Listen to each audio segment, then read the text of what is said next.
I weigh the same now as I did when I was 14.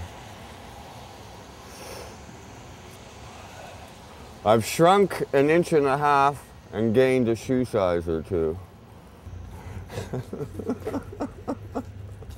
Old and tired, but welcome to the East Side. You know, that head injury, and I hate using it as an excuse, but I had a major memory loss. I mean, I knew Jamie Lee Hamilton when she was a boy, and I didn't remember knowing that we had hung out for like months at the Love Affair. Took me years. And people still occasionally come up to me and try and give me a high five. I'm like, who the fuck are you?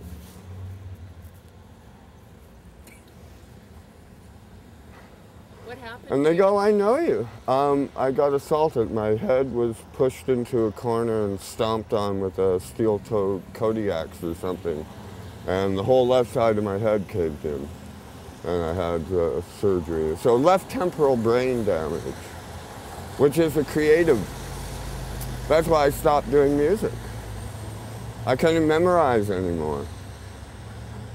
Still can't. I didn't know that. When did this happen? 1981. So it was a long recovery. I went back to school even though I'd never been to high school, really. I was a first-term grade 10 dropout. And I went and did a GED at King Edward to get my brain going again. And I turned out to be an A, B. I think the lowest I got was a C+.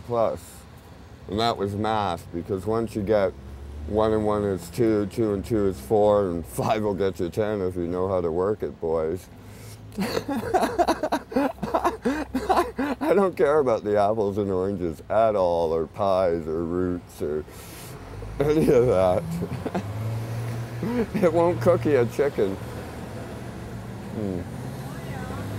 What's your room like at the Washington? Can we do an interview in there? Oh no, no. I wouldn't want to take anyone in there.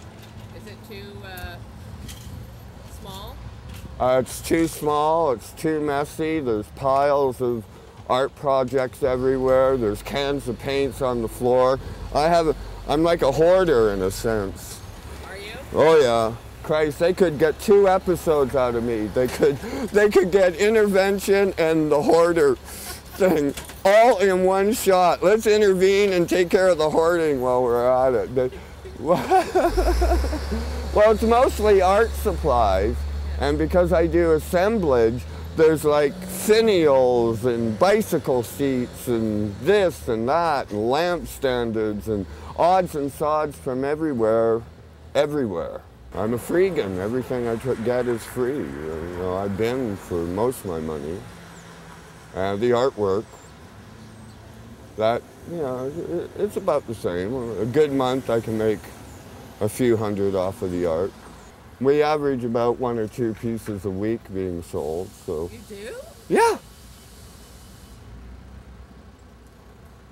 That's not bad. I'm all over. I'm in Denmark, Switzerland, Sweden, New Zealand, Smithers, Alaska, New York, England, California, all over.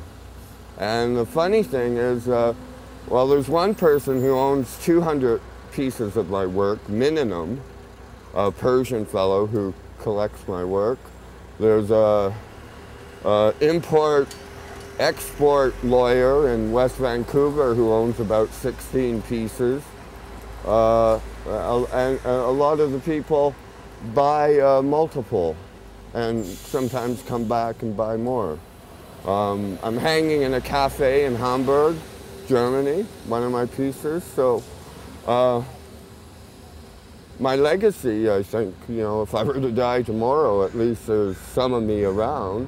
John Mackey calls me a pioneer, and I think the one reason why he does that is we were like the first to do Jap Hall, we were the first to do the Quadra, we were the first to do the Helen Pitt Gallery. We opened places up for others to see, well, yeah, there are places to play.